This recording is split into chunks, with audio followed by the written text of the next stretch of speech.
Glucose जब भी break हुआ, so you got 2 molecule of pyruvic acid, 2 ATP, 2 NADH2 और 2 मॉलिक्यूल ऑफ वाटर। बट अब आगे केस क्या है कि माइटोकॉन्ड्रिया ऐसे ही इस रूप में पायरुविक को एक्सेप्ट नहीं करेगा ग्लूकोज के कंप्लीट ब्रेकडाउन के लिए। तो अब वो क्या करना है, हमें एक एडिशनल स्टेप करना है, पायरुविक एसिड को एसिटाइल कोएंजाइम में कन्वर्ट करना है। आई नो ये थोड़ा डिफिकल्ट है सीखना, because all these things are very you are not familiar with all these words, so that's why I am telling you in between. आप ये वीडियो को पॉज करके ये सारे रिएक्शन मेरे साथ ही लिखते जाओ। तो अब क्या होगा, अब पायरुविक एसिड को ये माइटोकॉन्ड्रिया इस रूप में एक्सेप्ट नहीं करेगा, इनर वाली जो उसकी लेयर है, तो हमने क्या करना है, हमने इसको एसिटाइल कोएंजाइम में करना। तो 1 मॉलिक्यूल ऑफ पायरुविक एसिड वो हम कन्वर्ट कर देंगे एसिटाइल कोएंजाइम। फिर से ब्रेकडाउन हुआ तो फिर से क्या प्रोड्यूस होगा, अब यहाँ पे इलेक्ट्रॉन्स प्रोड्यूस होंगे। क्या प्रोड्यूस होंगे, इलेक्ट्रॉन्स। अब इन इलेक्ट्रॉन्स को स्टोर करने के लिए फिर से हमें किसको बुलाना पड़ेगा, हमारे पिगी बैंक को। तो कितना, एक पिगी बैंक बनता है, NADH2 एक पिगी बैंक बन गया, और कार्बन डाइऑक्साइड। यहाँ पे मैंने एक लाइन लिखी है कोएंजाइम। आप सबने अपनी केमिस्ट्री की क्लास में जरूर पढ़ा होगा एंजाइम क्या है। तो मैं आपको आगे क्या बता दूं कि कोएंजाइम क्या है। एंजाइम के साथ जो आकर बॉन्डिंग करता है, जो बाइंड होता है, उसको बोलते हैं कोएंजाइम। इसके बिना दिस कोएंजाइम के बिना ये एंजाइम एक्टिव नहीं होगा। मतलब कि उसको पार्ट लेने के लिए, उसको अच्छे से काम करने के लिए कोएंजाइम जरूरत है। तो एसिटाइल कोएंजाइम, इसको एक्टिवेट करने के लिए कोएंजाइम चाहिए, दैट इज ए। ये सारा रिएक्शन ऑफ पायरुविक एसिड में breakdown is going on in mitochondrial matrix.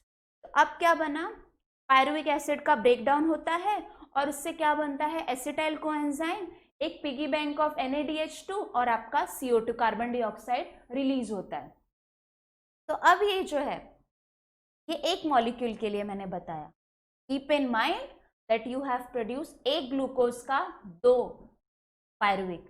तो ये जो सारी रिएक्शंस है, ये जो एक और भी एक इसमें एडिशंस होंगे, अभी इतना टेंशन लेने की जरूरत नहीं है। When I will count how many numbers of ATPs produce, फिर से ये दिमाग हमें चलाना है कि क्या हमने कितने मॉलिक्यूल्स प्रोड्यूस किए। तो यहाँ पे पायरुविक ब्रेकडाउन हो गया, एसिटाइल कोएंजाइम बन गया और NADH2। तो चलिए अब आगे चलेंगे। अब TCA, first glycolysis, in between pyruvic acid breakdown, और उसके बाद आ गया TCA।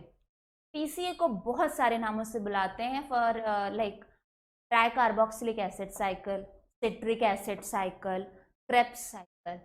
क्यों, अगर एग्जाम में इन तीनों में से किसी एक नाम से पूछा और आप, तो डोंट गेट कंफ्यूज, ये सब रिएक्शन एक ही हैं। तो अभी हम समझते हैं कि इसको क्यों ऐसे अलग अलग नामों से बोलते हैं। मैंने क्या बताया था कि ये जो एसिटाइल कोएंजाइम है वो प्रोड्यूस हुआ पायरुविक एसिड के ब्रेकडाउन में। उसमें कितने कार्बन्स होते हैं, 2 carbon, 2 carbon. When you will add in this reaction, जब ये TCA होती है तो उसमें और 4 कार्बन ऐड कर दिए जाते हैं। तो जो मॉलिक्यूल बनता है उसमें टोटल 6 कार्बन होते हैं। So that's why that molecule is known as citric acid cycle. When you will go for its IUPAC name or chemical name, it is known as tricarboxylic acid cycle. So that's why this cycle is also known as tricarboxylic acid cycle.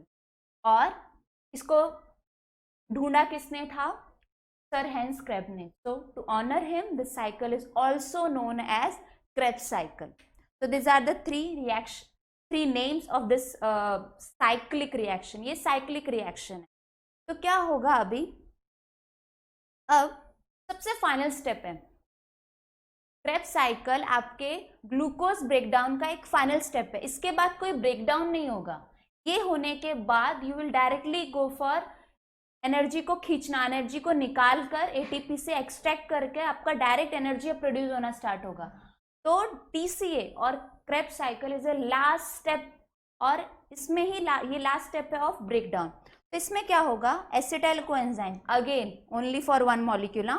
तो acetyl coenzyme का 1 molecule break down होगा। अब इसमें क्या बनेंगे, फिर से electrons release होंगे, फिर से एनर्जी रिलीज होगी।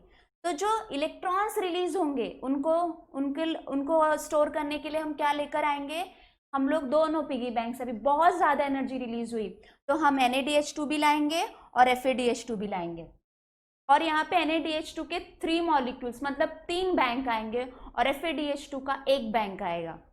इन addition to that 1 ATP produce होगा और एक CO2 प्रोड्यूस होगा। ATP 1 मॉलिक्यूल,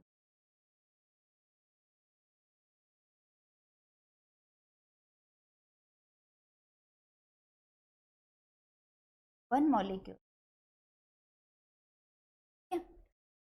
तो एसिटाइल कोएंजाइम अब ब्रेक हुआ और बहुत सारी एनर्जी और हाईली एनर्जेटिक इलेक्ट्रॉन रिलीज हुए, उनके लिए एक ATP प्रोड्यूस हुआ और उन हाईली एनर्जेटिक इलेक्ट्रॉन्स को रिलीज होने पर हमें क्या मिले, 3 बैंक्स ऑफ NaDH2 और FaDH2।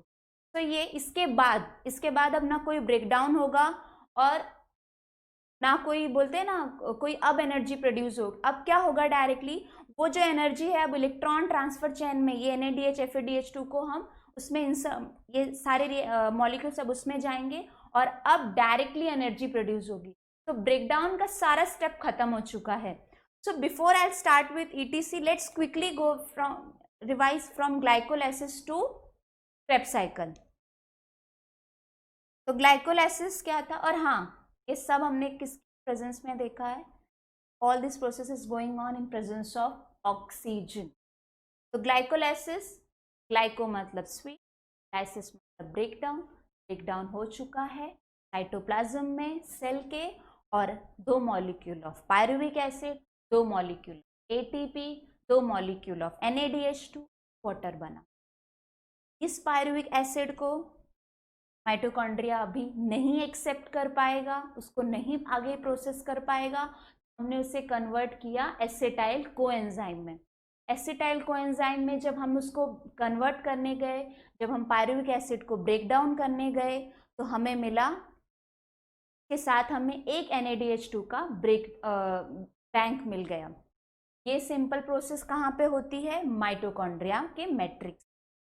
फिर एट द एंड हम पहुंचे एक साइक्लिक रिएक्शन में जिसके 3 नाम हैं, tri carboxylic acid cycle, citric acid cycle and Krebs cycle.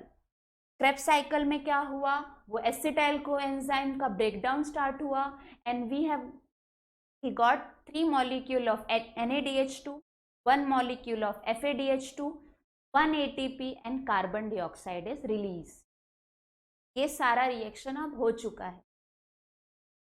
So now let's go ETC, electron transfer chain. अब जो मैंने I have already explain you कि पावर हाउस आपका कौन है, माइटोकॉन्ड्रिया। सारी मशीनरी कहाँ प्रेजेंट है, माइटोकॉन्ड्रिया में। तो जो इनर माइटोकॉन्ड्रियल जो मेम्ब्रेन है उसमें क्या है पता है, उसमें इलेक्ट्रॉन ट्रांसपोर्टिंग मॉलिक्यूल है। तो हम क्या करेंगे, जो NaDH2 ATP तो बन गया, ATP तो एनर्जी करेंसी है तो उससे तो हम डायरेक्ट एनर्जी अब ले ही लेंगे, बट जो हमारे पिगी बैंक्स थे for example NaDH2 and FaDH2 जो हमने ये glycolysis, pyruvic acid breakdown, Krebs cycle में जो प्रोड्यूस किए, अब उनकी बारी है कि उनको अब ब्रेकडाउन करो और वहां से वो इलेक्ट्रॉन्स को रिलीज करो in electron transfer chain, transporting chain में। अब इसमें क्या होगा, जो मेम्ब्रेन है माइटोकॉन्ड्रिया की इनर मेम्ब्रेन, उसमें क्या है, इलेक्ट्रॉन ट्रांसपोर्टिंग मॉलिक्यूल बैठे हुए हैं। दे आर वेटिंग कि NaDH FaDH का वो पिगी बैंक टूटेगा और वहां से जब इलेक्ट्रॉन्स रिलीज होंगे देन आई विल ट्रांसपोर्ट। तो यहाँ पे क्या होता है, जैसे ही वो इलेक्ट्रॉन्स रिलीज होते हैं, लिबरेट होते हैं, दे जम्प फ्रॉम दीज मॉलिक्यूल, जो मॉलिक्यूल्स इनर मेम्ब्रेन पे प्रेजेंट है, वहां से एक मॉलिक्यूल से दूसरे मॉलिक्यूल पे जंप करते हैं। As they are highly energetic, तो इस जंपिंग के जो प्रोसेस में they are going to liberate that energy, वो एनर्जी लिबरेट होती है और वही आगे चलकर बनती है आपकी एनर्जी। तो अब यहाँ पे there is an another process for that energy production. Last में जो है ये जो एक फाइनल फॉर्म ऑफ एनर्जी बनेगा उसके लिए भी एक प्रोसेस है which is not in your right now in your syllabus. You have to, मतलब यहीं तक आपको सीखना है.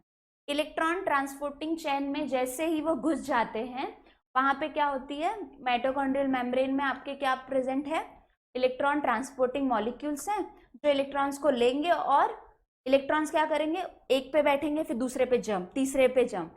इस जंपिंग के दौरान they will going to liberate energy, और वही एनर्जी आपका एक प्रोसेस होगा और वो एनर्जी बाद में, यही एनर्जी है, मतलब this is energy which is your cell is going to utilise.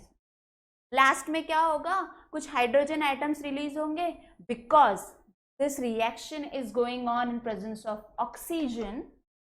That hydrogen का जो प्रोटॉन है, जो हाइड्रोजन आइटम है, it will combine with your oxygen और बन जाएगा water molecule. Hope you understood.